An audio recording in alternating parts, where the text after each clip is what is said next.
Hey, this is Rich. Welcome back. I just finished week 114 taking weight loss drugs. I took this week's shot just a few moments ago. So far, so awesome. I want to talk this week about what happens when someone comes up to you and asks about your weight loss.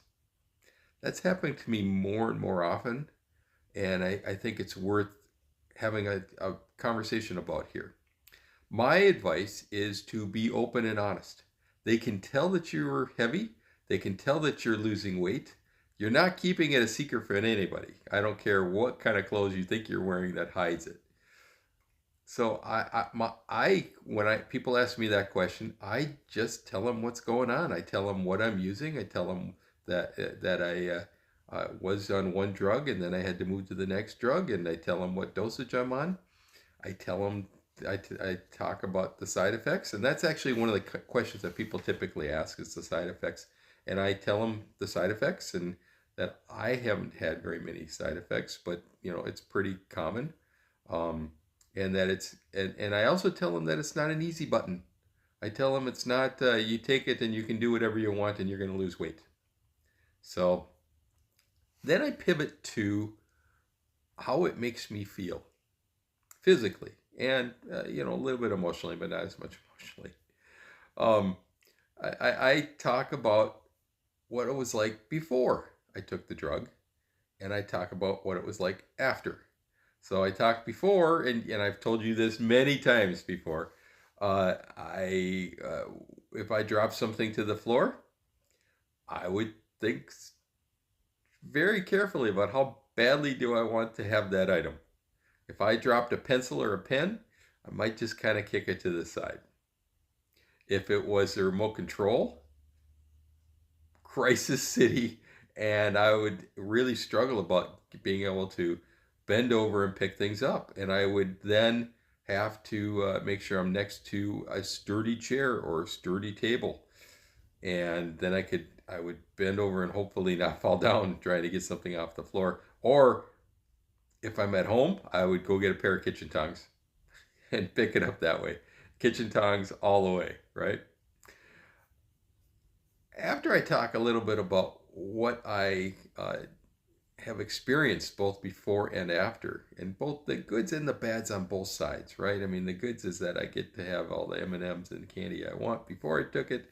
Now I'm on a pretty regimented diet. I try to really eat healthy. So I don't get as many sweets and cookies and stuff as I used to. That's a it's a nice trade-off, but it is something that I do still miss. And then what happens on the good side after you start taking in, and what's the bad side? So be honest. Don't hide anything. They're asking you as a friend. I would also be enthusiastic for them. So if they're talking to you about it, they're considering something. They're wondering about something, and you may look at them and say, "I don't think you need to take it. I don't think you." And but they may be asking for a friend, a relative, a loved one. So you never know why they're asking, and they may just be curious, but they're also probably have someone in mind that they would like to encourage to take it. So I'm enthusiastic for them, and I really do talk about how much better I feel and how much better people feel after taking these drugs and losing the weight and becoming more right sized, as I like to say.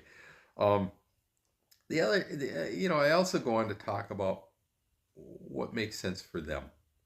So I make sure to listen to what they are talking about, what their journey is, where they are in their journey, and to make sure that they're uh, going to make a good decision for them. So I don't pressure people to start taking the drug. I don't pressure people not to start taking the drug, but I support them when they're talking. And a lot of times there's a really good reason why someone wants to take the drug, but they want to wait just a little bit.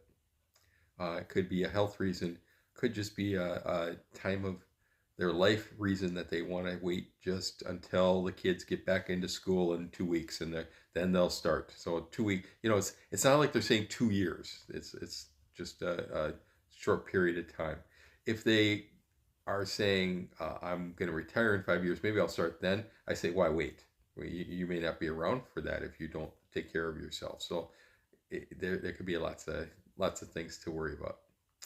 Anyhow, you didn't come here to hear me talk about what happens when people ask me questions about weight loss. You came here to hear some good jokes.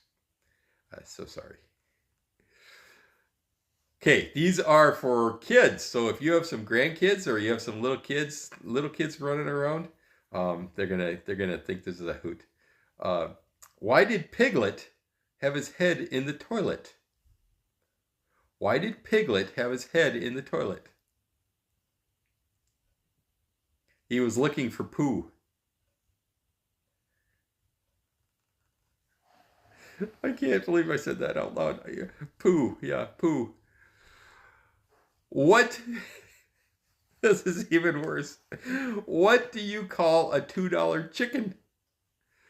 What do you call a $2 chicken? Bok bok! Oh, that was so dumb. Oh. All right. How did I do this week? I lost another 4 pounds. More than I thought I would lose. I was very surprised. All week long I was down all week long. I don't know about you, but when I'm going week to week, I when I weigh in, then I typically gain a couple more pounds, gain a couple pounds back, and then I struggle all week to lose those and lose some more. I never did that this week. I was always on the negative side of the scale, which allowed me to lose 4 pounds. That's at the higher end of what I want to lose. I want to lose anywhere from, I want to average 1 to 2 pounds, which I typically do, and then I complain it's going too slow. But then I also want to lose no more than 5 pounds a week, and that's way too much. And there's been very few times in the very beginning of this journey that I lost a lot more than that. I can't remember what the highest number is. I should have gone back and looked. I'll post it up here over there. But yeah, 2 to 5 pounds is the max, and really 1 to 2 pounds is what I'm shooting for. So anyhow, so that brings me down to minus 73 pounds down on Mounjaro since I started since November, so 9 months, and 87 pounds before that on Wegovy. We'll see you next week.